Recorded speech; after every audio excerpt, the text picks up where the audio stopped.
methanol. Okay, now the last type of intermolecular bonds then are hydrogen bonds. And we spoke about hydrogen bonds when we were doing organic as well. So hydrogen bonds is where hydrogen, look for the atom of hydrogen. And remember we had phone. Okay, so fluorine, oxygen and nitrogen. So you're looking at HF, water, and you're watching for ammonia. Okay, now where these elements here are extremely electronegative. So these are setting up very strong, because there's a greater difference in electronegativity between the hydrogen and the fluorine, then they're setting up very strong permanent dipoles, which arise in these hydrogen bonds then between molecules of HF, between molecules of water and between molecules of ammonia.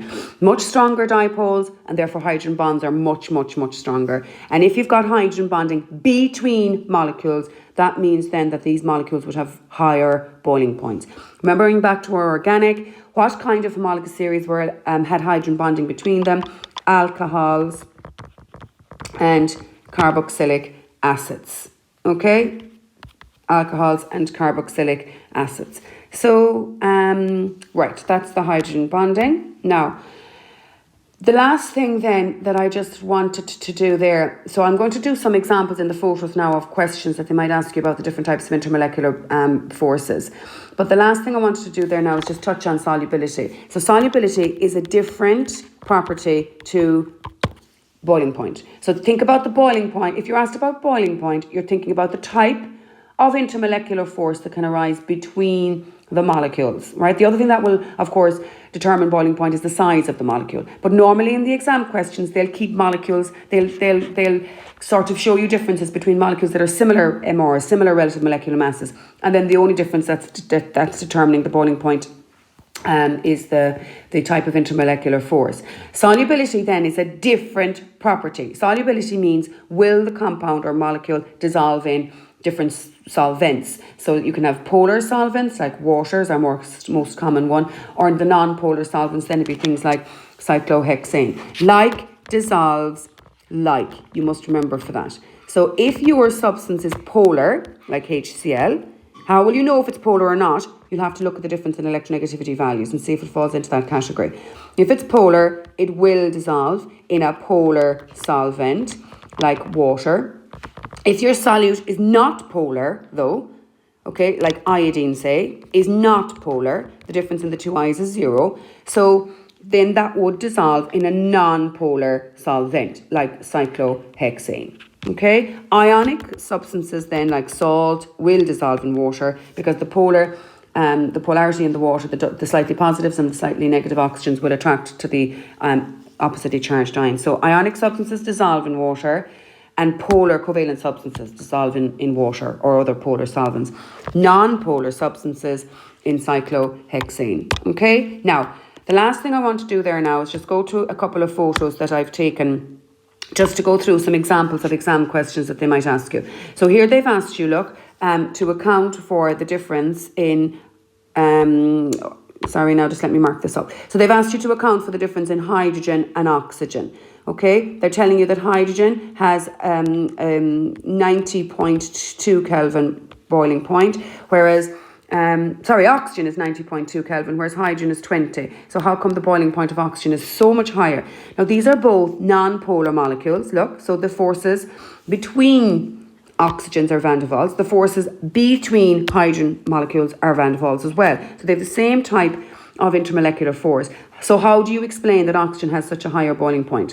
So you're going to have to say that oxygen's bigger. Oxygen's a bigger molecule. It has more electrons and therefore it can set up stronger van der Waals between oxygen molecules and requires more energy then to break those stronger van der Waals. Okay? Now look at this one then.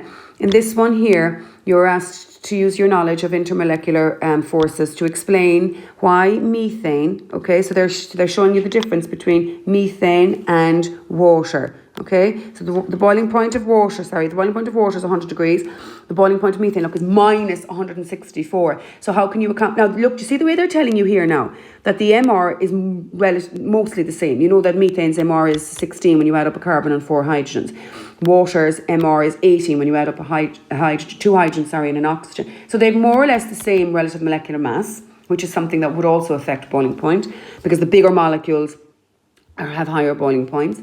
But here you're going to have to talk about the fact that methane is not polar, look, that the difference between the carbon and the hydrogen is not greater than 0.4. So the fact that methane is not polar means it has van der Waals forces between one methane molecule and the next methane molecule.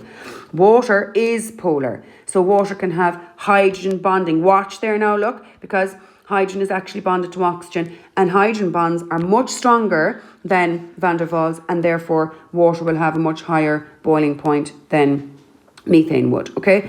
I'm just going to do this last, I'm just going to do this last exam question there now.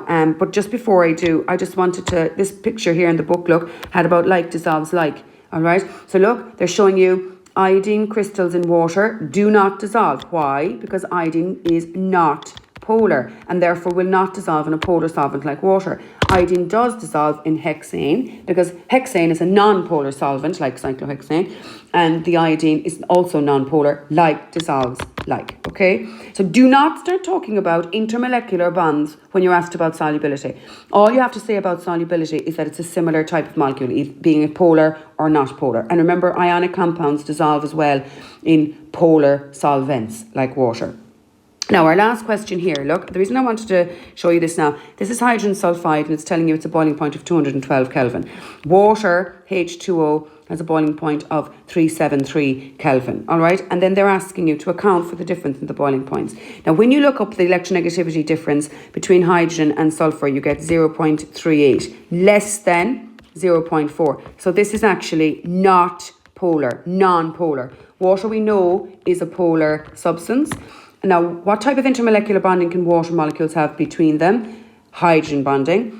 The H2S, van der Waals. So you're going to say that because the H2S is not polar, or you could say negligible polarity if you like. Remember, we had not would mean it's not polar, negligible polarity. Remember then actually for the 0 to 0.4, we said it's negligible polarity. Van der Waals between them, very weak, easy to break, low boiling point. Whereas water has hydrogen bonding between the molecules and therefore very strong intermolecular forces, more difficult to break those. Would you expect the hydrogen sulfide then to be soluble in water? Now, because it's not polar, it will not dissolve in a polar solvent like water. And that's all you have to say. You can say like dissolves like. Hydrogen sulfide is not polar. No, it will not dissolve in a polar solvent like water. Okay? Now, I'm not sure earlier on there when I spoke about dipole-dipole forces, I think I might have said that they arise between carboxylic acids. Can you correct that if I did? They don't. The type of intermolecular forces between acids and alcohols are hydrogen bonding, because there you see you have the oxygen bonded to hydrogen. So I'm not sure if I did that or not. You might just check it for me. All right, thank you.